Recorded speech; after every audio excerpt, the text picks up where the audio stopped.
कहलाया जाता है, जिसका नाम होता है अतुल ज्वाला। है बहुत छोटा सा लाला, लेकिन किसी बंदूक की कीमत नहीं आकार से होती है, मूल्य निर्भर की वो कहां तक मार करती है। तो अपनी मारक क्षमताओं के लिए जिन्हें जाना जाता है, मैं चाहता हूं पूरा सदन जोरदार तालियों से अभिनंदन दें। आ रहे हैं भाई श्री अतुल ज्वाला।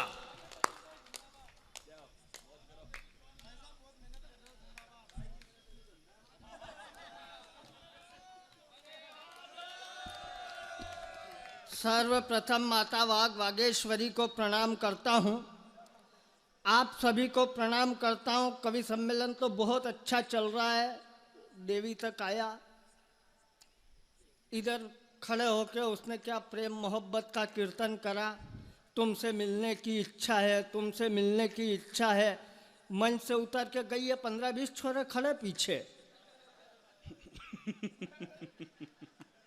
मुझे तुमसे प्यार हो जाए, मुझे तुमसे प्यार हो जाए, मुझे तुमसे प्यार हो जाए। तुम यहाँ कविता पढ़ने आई है कि यहाँ नेनवा में झगड़े करवाने आई है? जबरदस्ती टेंशन दे रही है यहाँ। इसको मालूम ही नहीं है ये हड़ौती के लोग हैं, नेनवा के लोग हैं। अब ये गाजियाबाद दिल्ली से आके अपने को प्रेम मोहब्बत ये सिखाएगी। ये हड़ौती के छोरे राधिका, तेरे को मालूम ही नहीं है। अगर यहाँ छोरी पट जाए तो ये छोरे ओले ओले गाते हैं, और अगर छोरी नट जाए तो फिर 10 की भांग फंसा के भोले भोले गाते हैं। अच्छा, मैं ज्यादा टेंशन की कोई बात नहीं करूंगा। काय के लिए करना? ये दिल्ली बंबई से आके यहाँ प्रेम सिखाएंगे हाड़ी रानी की धरती पे? इनको मालूम ही नहीं है ये तो नेनवा के हड़ौती के छोरे। जरा कोई हंस के देख ले तो दिल उसके नाम करते हैं, उसके पीछे कोटा जाके खर्चा तमाम करते हैं। और ये तो नेनवा के छोरे इतने भोले हैं, ये अपनी सेटिंग की शादी में भी खूब काम करते हैं। काय के लिए टेंशन पालना? अपन तो टेंशन पालते ही नहीं। अच्छा, ये अभी कह रही थी बुजुर्गों की बात, इसको मालूम ही नहीं है कि ये हड़ौती के बुजुर्ग हैं, मुंह में दांत नहीं हो, पेट में आंत नहीं हो, और बाटी खाने का मन करे मिक्सर में पीस के खा जाए। ये ज्यादा टेंशन थोड़ी लेता। अपने यहाँ देखो, ये आप मंच का दृश्य, सरदार जी क्या बढ़िया बैठे हैं। यहाँ भी मैडम के पास ही चाहिए सरदार को। देखो, ताली हाली बजाते रहना, मैं ताली से चलने वाला खिलौना हूँ। ये सबसे मंच के बुजुर्ग कवि है, इनकी हालत देखो आप। ये अपन क्या प्रेम मोहब्बत की बात करें, इनकी हालत ये है कि आंखों में है मोतियाबिंद पर मस्त मौला हो रहे हैं। क्या आंखों में है मोतियाबिंद पर मस्त मौला हो रहे हैं? है तो पुरानी लस्सी पर अब कोका कोला हो रहे हैं। और नए जमाने की नई नई उड़न पनियों को देखकर ये पुराने लेमरेटा के स्कूटर भी अब उड़न खटोला हो रहे हैं। तब मैं तो ये टेंशन ही नहीं लेता हूँ। अच्छा, आप मेरे को इस तरह से सुनो जैसे मैं इस मंच का सबसे छोटा कवि हूँ। 10 का नोट, और आप हालाती के लोग अच्छी तरह समझते हो 10 का नोट कैसा भी हो, फटा हो, टूटा हो, टेप लगाओ, चली जाता है। ये हमारा सरदार को ध्यान से सुनना, ये 1000 का पुराना नोट है जो कभी भी बंद हो सकता है रात की 12 बजे। तो इनको ध्यान से सुनना। आज आप मंच की हालत देखो तो ये दुर्गा शंकर धासु को देखो तो ऐसा लगता है जैसे कि 10 का सिक्का रखा हुआ है। लोगों को भरोसा ही नहीं हो रहा है कि असली है क्या नकली है। लेकिन सरकार ने कह रखा है जो इसको नकली मानेगा उस पर केस किया जाएगा। इधर देखो, प्रेरणा जी को ऐसा लग रहा है कि 500 का नया नोट रखा है। अच्छा, और ये गुलाबी सोफे पे जो गुलाबी ड्रेस में बैठी थी, उसको देख के ऐसा लग रहा है राधिका को जैसे 2000 का नोट है। बस 2000 के नोट की दिक्कत एक ही है, बात में आनंद आए तो ताली बजाना। 2000 के नोट की दिक्कत एक ही है कि इसका छुट्टा नहीं मिल रहा है। तो इसलिए मैं ये टेंशन ही नहीं लेता। अच्छा, हम नए लड़के क्या प्रेम मोहब्बत की बात करें, हम तो इन बुजुर्गों से दुखी है। मैं, बुद्धि प्रकाश जी और ये सरदार जी तीनों खड़े हुए कार्यक्रम के पहले। भगवान प्रकट हुए, बोले आज तुम्हारा फैसला होगा। सबसे पहले मेरा नंबर आया। भगवान ने बहुत मोटी और काली महिला बुलवाई, बोले अतुल वाला बाकी का जीवन तेरे को इसके साथ गुजारना है। मैंने कहा भगवान मैंने जीवन में ऐसे कौन से पाप किए? भगवान बोले तुमने बचपन में एक चिड़िया मार दी थी। फिर बुद्धि प्रकाश जी का नंबर आया, इनके लिए भी भगवान ने एक बहुत मोटी और काली महिला बुलवाई। बोले बुद्धि प्रकाश बाकी का जीवन इसके साथ गुजारना है। पंडित जी बोले मैंने जीवन में ऐसे कौन से गुनाह किए। भगवान बोले तुमने भी बचपन में एक चिड़िया मार दी थी। फिर हमारे सरदार जी का नंबर आया। इनके लिए भगवान ने एक 18-20 साल की सुंदर अप्सरा बुलवाई। मेरा दिमाग खराब। मैंने कहा भगवान ये सरदार जी ने जीवन में ऐसे कौन से अच्छे काम किए। भगवान बोले सरदार के अच्छे काम को गोली मारो, इस अप्सरा ने बचपन में एक चिड़िया मार दी थी। तो हमको तो दूसरों का पाप पुण्य भोगना है, काय के लिए टेंशन लेना। जबरदस्ती मैं तो प्रेम मोहब्बत की बातें नहीं लिखता हूँ, इसलिए नहीं लिखता हूँ क्योंकि मेरी भावनाएं हद से ज्यादा पावन पुण्य स्वच्छ हो गई। इधर जो हमारे लोग बैठे आनंद लेना 4 पंक्तियों का कि मेरी भावनाएं हद से ज्यादा पावन पुण्य स्वच्छ हो गई, क्योंकि अपनी कुल्लू मनाली की वादियां भी कच्छ हो गई। और मैं कलेजे पर पत्थर रखकर ये ना करता तो क्या करता। हमारे जमाने की सारी चिपकलियां मगरमच्छ हो गई। देखो ताली आली बजाओ, ऐसे काम नहीं चलेगा। अभी सरदार जी तक पहुंचना है। मैं 4 पंक्तियां पढ़ता हूं, जरा मुझे बताए हालोती के किस तरह से नैनवा सुनता है कि मुंड कटे और रुण लड़े इतिहास हमें बताता है। और अगली पंक्ति पे आपकी तालियां उठे और कवि सम्मेलन को मुखर करे कि मुंड कटे और रुण लड़े इतिहास हमें बताता है। अरे खुददारी से जीना केवल राजस्थान सिखाता है। वाह वाह वाह वाह। आपकी तालियां कमजोर है, मैं अपनी वाणी को मुखर करता हूं, आप अपनी तालियों को मुखर करना कि मुंड कटे और रुण लड़े इतिहास हमें बताता है। अरे खुददारी से जीना केवल राजस्थान सिखाता है। यहाँ राणा सा देशभक्त चेतक की स्वामी भक्ति है। घास की रोटी खाकर भी हम में लड़ने की शक्ति है। राष्ट्र सुरक्षित, है राष्ट्र सुरक्षित जो भालों की नोकों से कहते हैं, इस मिट्टी के कणकण में राणा प्रताप दिखाई देते हैं। इस मिट्टी के कणकण में मैं जोर से बोलता हूँ, ये बिल्कुल मत समझना कि मैं कोई वीर रस का कवि हूँ भूपेंद्र जैसा। मैं इतनी जोर जोर से बातें करूँ मेरे हाथ पैर काबू में नहीं रहते हैं। अपने चेचिस में इतनी जान नहीं है। ये तो भूपेंद्र और ये योगेंद्र जी बढ़िया वीर रस के कवि है, नहीं तो देश में वीर रस के कवियों की हालत खराब है। माइक पे आते और सीधे की बात कहते हैं, इमरान खान तेरे पाकिस्तान में आग लगा देंगे। मैंने कहा तेरी बीड़ी बुझ गई, वही जला ले पहले। जबरदस्ती टेंशन पाल रहा है। अभी ये कश्मीर पर कविता पढ़ रहा था, हमारे बुद्धिजीवी चिल्लाते हैं कश्मीर हमारा है, कश्मीर हमारा है, कश्मीर हमारा है। मैंने कहा कि क्यों रे, जब ये अपना है तो फिर चिल्लाने की क्या जरूरत। अपना है तो है। मेरा मानना ये है भाई साहब कि अपने घर में अपने पिताजी हैं, तो अपन रोज सुबह उठ के कॉलोनी में मोहल्ले में चिल्लाते हैं क्या कि ये मेरे पिताजी हैं, ये मेरे पिताजी हैं। नहीं चिल्लाते। अपन रोज सुबह उठ के चिल्ला और पड़ोसी को शक हो जाए कि इसके हैं भी के नहीं है। इसलिए मैं तो ये टेंशन ही नहीं लेता। अच्छा राजनीति की क्या बात करें, हमारे सारे पार्षद वगैरह बैठे, चेयरमैन साहब बैठे हैं, इन विचारों पर काय कहिए, राजनीति पर कविता सुना रहे हैं। तुमको पैसे देके बुलाया इसलिए बुलाया, जबरदस्ती इनके प्राण खा रहे हो। इन पार्षदों काय के लिए, ये बापरे तो पहले ही दुखी हैं। इनकी हालत यह है कि सुबह उठ के लुगाई का मुंह नहीं देखते, सुबह उठ के नालियां देखना पड़ती है, पानी का फंसा हुआ है। पार्षदों ने ताली देखो ताली हाली बजाए, ऐसा काम नहीं चलेगा। इन पर कविता सुना रहे। आज देखो देश की राजनीति की स्थिति। मोदी जी कितने कलाकार, वो एक बाबा था रामदेव बाबा, एक आंख बंद करके दनादन दनादन सारे पतंजलि के सामान बेच दिए। अच्छा बाबा कितना कलाकार, अगली टिप्पणी पे आनंद आ जाए तो थोड़ा सा मुखर होना। बाबा इतना कलाकार, पूरी दुनिया को लगाया योग में और खुद लग गए उद्योग में। वाह, ये इतना कलाकार। अच्छा मोदी जी इतना कलाकार कि वो एक बाबा था, उसको व्यापारी बना दिया। और जितने व्यापारी हैं लगे हैं कि उनका भी कुछ अच्छा होगा। और जब बाबा भी ऐसा, मेरी तो रामदेव बाबा से कट्टर दुश्मनी, एकदम कट्टर दुश्मनी। क्योंकि आपने देखा होगा कि वो बाबा जी बैठ गए दिल्ली में, भारत स्वाभिमान, काला धन वापस लाओ, काला धन वापस लाओ।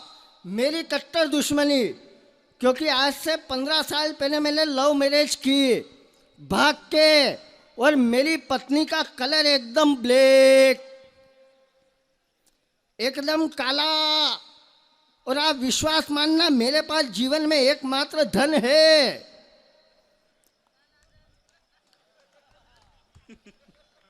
वो है पत्नी।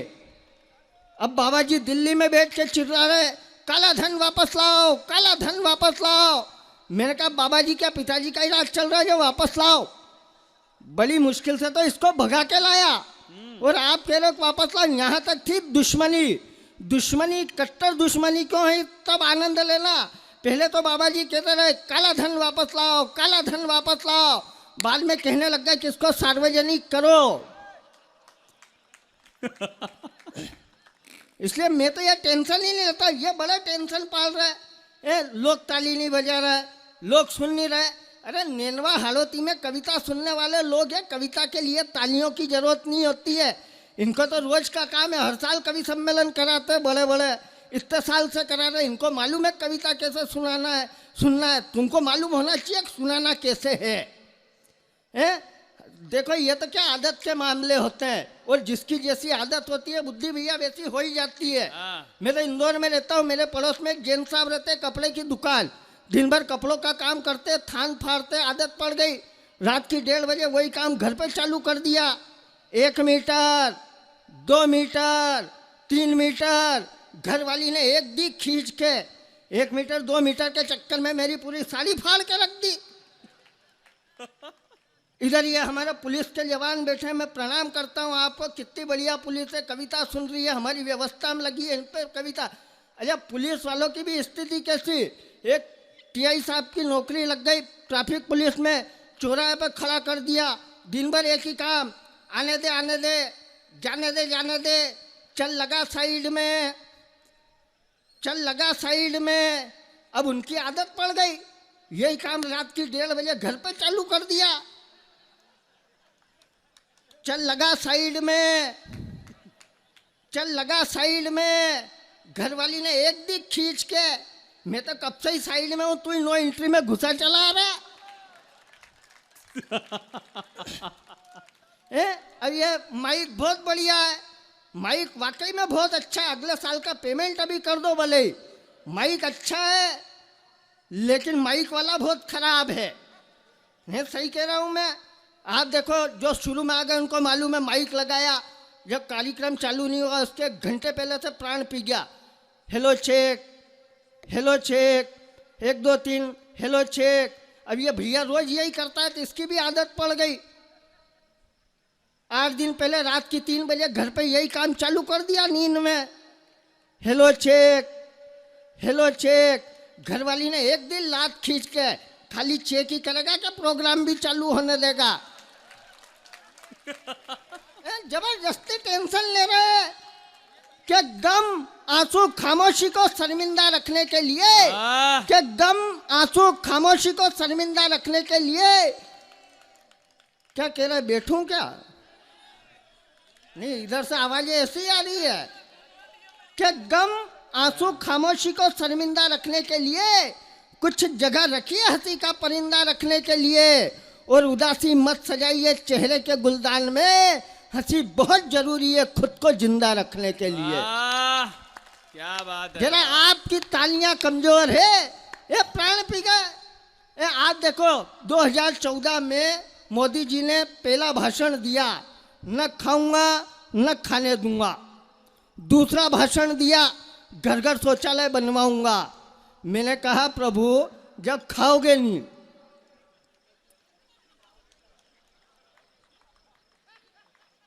खाने नहीं दोगे तो फिर ये शौचालय क्या काम में आएंगे? जबरदस्ती टेंशन है। अरे इतना टेंशन, पूरे लोग चिल्ला रहे मोदी जी आ गए भ्रष्टाचार खत्म हो जाएगा, मोदी जी आ गए भ्रष्टाचार खत्म हो जाएगा। आप भरोसे मत रहना, है नहीं, सही कह रहा हूं मैं। हम तो हिंदुस्तान के इतने कलाकार हैं कि जा रहे वहाँ हम चालू कर दे। 3 इंजीनियर मारे, भारत पाकिस्तान और चीन का, ऊपर गए, यमराज का दरवाजा खटखटाया, इतनी जोर से खटखटाया कि दरवाजा नीचे गिर गया। अंदर से दूत आया, बोले क्या चाहिए? तक हम इंजीनियर हैं, अंदर ले लो। दूत ने कहा कि अंदर तो ले लूंगा, पर मेरे बाप ये दरवाजा तुमने तोड़ दिया, ये ठीक कौन कराएगा? इसमें कितना खर्चा आएगा ठीक कराने का? इंजीनियर हो तो बताओ। दूत ने पाकिस्तान वाले से पूछा, तू बता रहे रहीम खर्चा कितना आएगा? रहीम बोला महाराज खर्च आएगा 9,000 रुपये का। तो कैसे? तो क्या 3,000 की लेबर, 3,000 का मटेरियल और 3,000 मेरे। अब दूत ने वो चीन वाले से पूछा, तू बता रहे चिंग पांग चो खर्च कितना आएगा? वो बोला महाराज खर्च आएगा 12,000 रुपये का। तो कैसे? तो क्या 4,000 की लेबर, 4,000 का मटेरियल और 4,000 मेरे।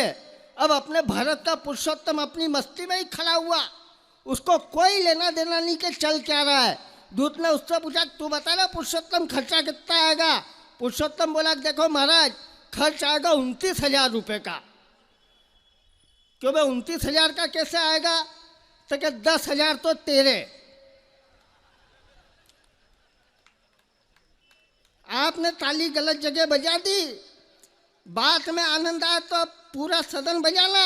दूत ने पूछा 29,000 कैसे आएगा? तो क्या 10,000 तो तेरे, 10,000 मेरे, बच्चे 9,000 तो इस पाकिस्तानी को ठेका दे देंगे, अपने आप काम करेगा, अपने करने क्या जरूरत है? जबरदस्ती टेंशन ले रहे, ताली नहीं बजा रहे, ताली नहीं बजा। अभी देखो हमको खींच लो फोटो वोटो, इनको फोटो खींचने से ही फुर्सत नहीं मिल रही है।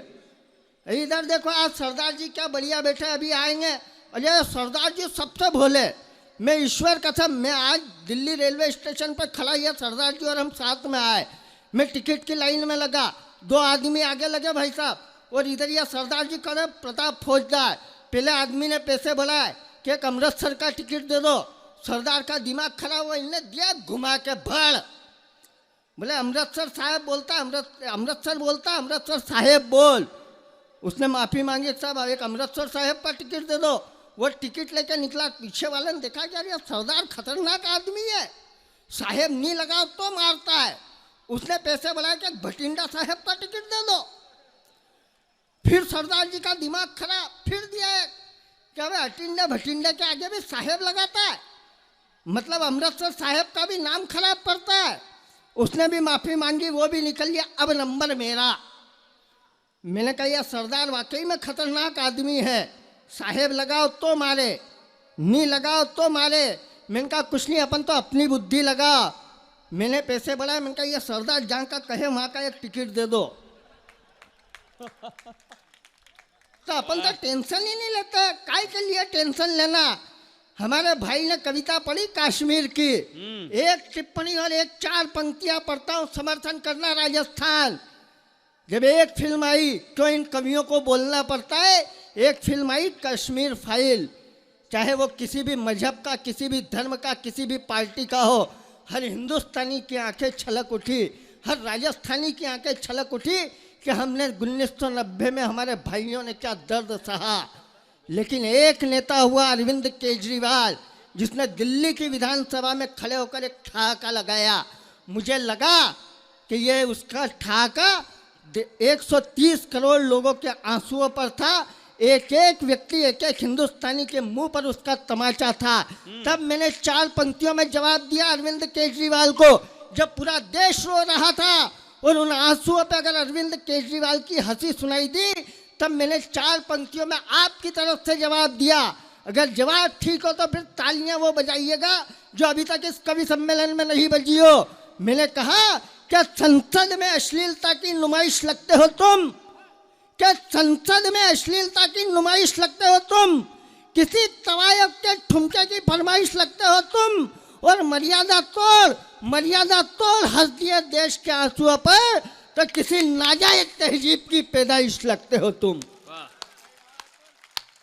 किसी नाजायज तहजीब की। तो बात वही है कि अपना चेची सलाह नहीं करता है। मैं ज्यादा इतनी बातें करता नहीं। अगर राजनीतिक क्या बात करें, ये बार बार कह रहे थे। मेरे तो पड़ोस में भाई साहब रहते हैं, उनका 5 साल का छोरा पूछता है पापा पापा राजनीति किसको कहते हैं, और वो बेचारा बाप जवाब क्या दे।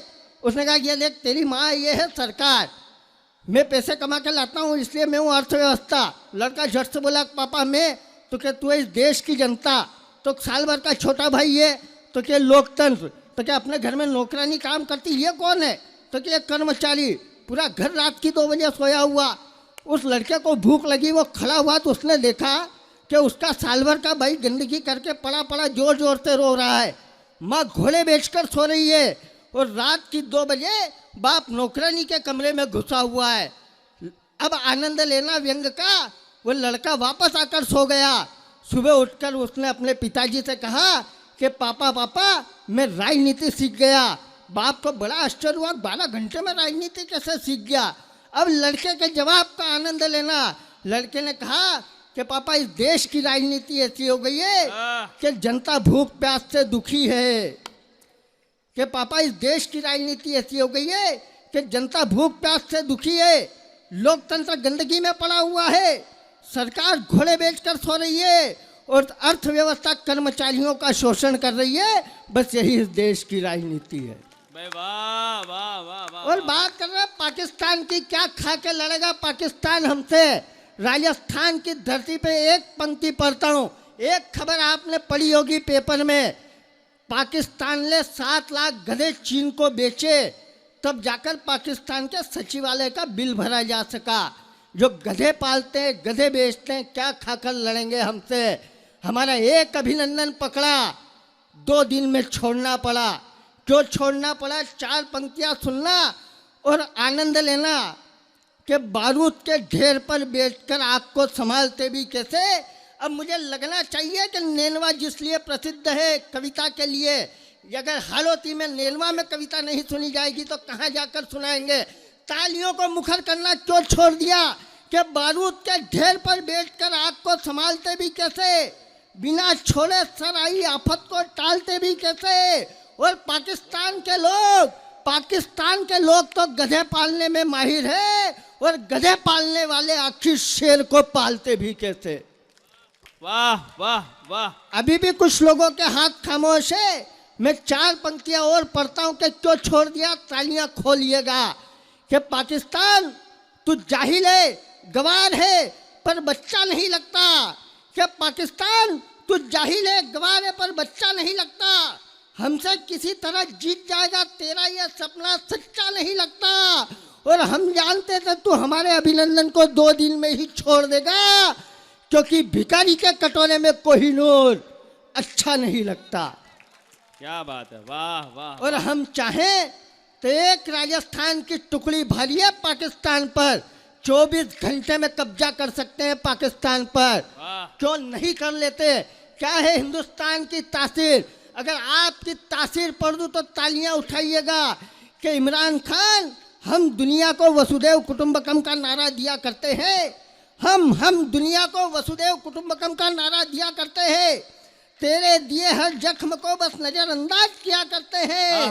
और पाकिस्तान के इमरान खान तेरे पाकिस्तान को चुटकियों में खत्म कर दे, पर हम तो वो लोग हैं जो हिजड़ों से भी पैर छूकर आशीर्वाद लिया करते हैं। क्या बात है, वाह वाह वाह।